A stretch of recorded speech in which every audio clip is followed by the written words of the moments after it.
غافل لوگوں میں اللہ تعالیٰ کا ذکر کرنے والا میدان جہاد سے بھاگ جانے والے لشکر جرار میں ثابت قدم رہنے والے کے برابر ہے. یعنی جو ذکر کرتا ہے اس کو اللہ نے بڑی فضیلت عطا فرمائی ہے.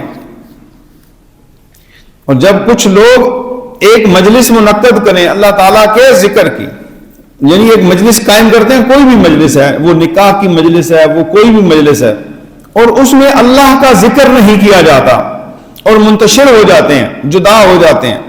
کوئی بھی مجلس ہے، کوئی پنچایت ہے، 2 بندے اکٹھے ہوتے ہیں، 3 4 2 اکٹھے ہو جائیں مجلس ہو گئی، 3 ہوئے وہ تھوڑی سی بڑی مجلس، 5 بندوں کی 7 کی.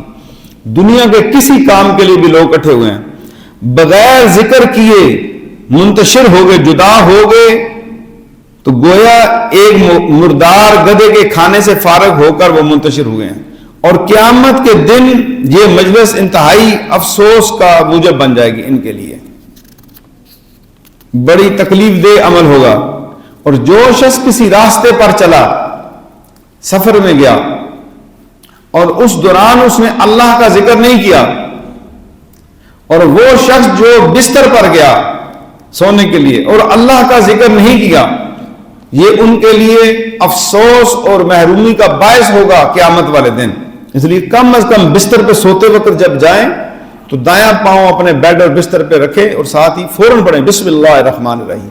اور میرے آقا صلی اللہ تعالی علیہ وآلہ وسلم اللہ کے ذکر کی تلقین صحابہ کو کرتے ہیں کہ تم اللہ کو ایسے یاد کرو، ایسے ذکر کرو کہ لوگ تجھے مجنون کہیں.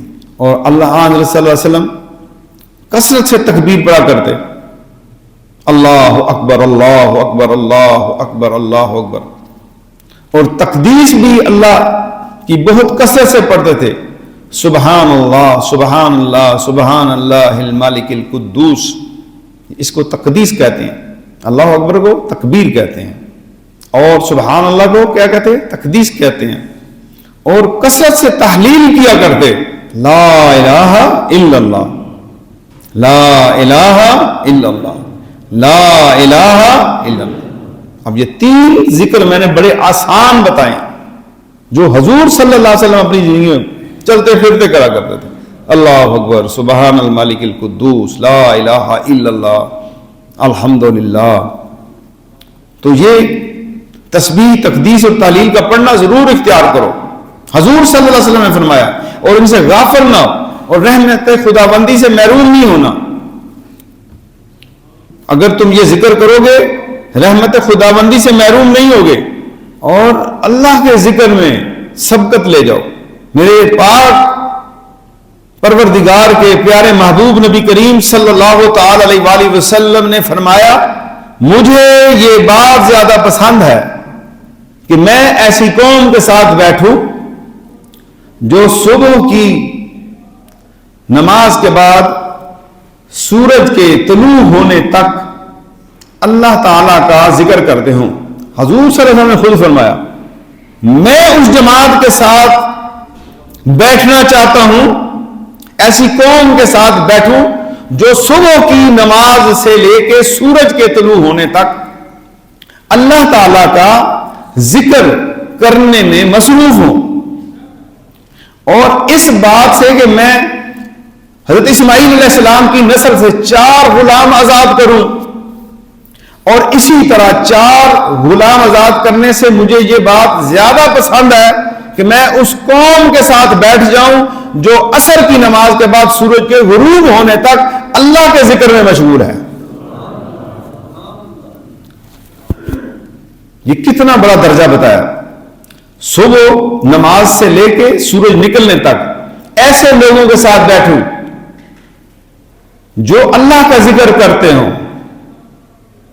اور اس بات سے کہ اسماعیل علیہ السلام کی نسل سے 4 غلام آزاد کروں، اور 4 غلام آزاد کرنے سے مجھے زیادہ مزید بہتر یہ ہے کہ میں عصر کی نماز پڑھ کے مغرب تک اللہ کا ذکر کرتا ہوں. اللہ کے ذکر کی فضیلت میرے عزیزوں، نوجوانوں، میرے بزرگوں، اللہ کی ذکر کی فضیلت حضور صلی اللہ علیہ وسلم خود پسند کر رہے ہیں. ایسی جماعت کے ساتھ بیٹھنا، ایسی قوم کے ساتھ بیٹھنا جو اللہ کے ذکر میں مشغول ہو، حضور صلی اللہ تعالی علیہ وسلم نے فرمایا مفردون سبقت لے گئے. صحابہ اکرام رضوان اللہ تعالی اجمعین نے عرض کیا یا رسول اللہ صلی اللہ علیہ وسلم مفردون کون ہیں؟ تو آپ صلی اللہ علیہ وسلم نے فرمایا اللہ کا کثرت سے ذکر کرنے والے مرد اور عورتیں. اللہ کا ذکر کرنے والے مرد اور عورتیں.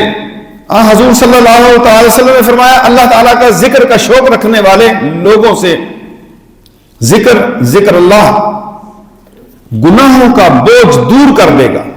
ذکر کا شوق رکھنے والے ایک دنیا کی چیزوں کا شوق رکھتے ہیں, گانے سننے کا شوق, سیر و تفریح کرنے کا شوق. میرے محبوب صلی اللہ علیہ وسلم نے فرمایا اللہ کا ذکر کرنے کا شوق رکھنے والے لوگ جو ہیں اس ذکر کی برکت سے اللہ تبارک و تعالی گناہوں کا بوجھ ان کا دور کر دے گا اور قیامت کے دن وہ نہایت ہلکے پھلکے ہو جائیں گے. اللہ تعالیٰ نے حضرت یحییٰ علیہ السلام کو 5 باتوں کا حکم فرمایا کہ خود بھی ان پر عمل کریں اور بنی اسرائیل کو بھی ان پر عمل کرنے کا حکم دیں. تو حضرت یحییٰ علیہ السلام نے فرمایا میں تمہیں اللہ تعالیٰ کا ذکر کرنے کا حکم دیتا ہوں, کیونکہ اس کی مثال اس طرح ہے کہ ایک شخص کے پیچھے دشمن دوڑتا چلا آ رہا ہے یہاں تک کہ وہ ایک مضبوط قلعے میں آ کر اپنے آپ کو ان سے محفوظ کر لے. اس طرح بندہ اپنے آپ کو شیطان سے صرف اللہ تعالیٰ کے ذکر سے ہی بچا سکتا ہے. یہ تشبیہات دی جاتی ہیں ذکر کی فضیلت کے حوالے سے. دنیا میں کچھ لوگ نرم بستروں پر اللہ تعالیٰ کو یاد کرتے ہیں.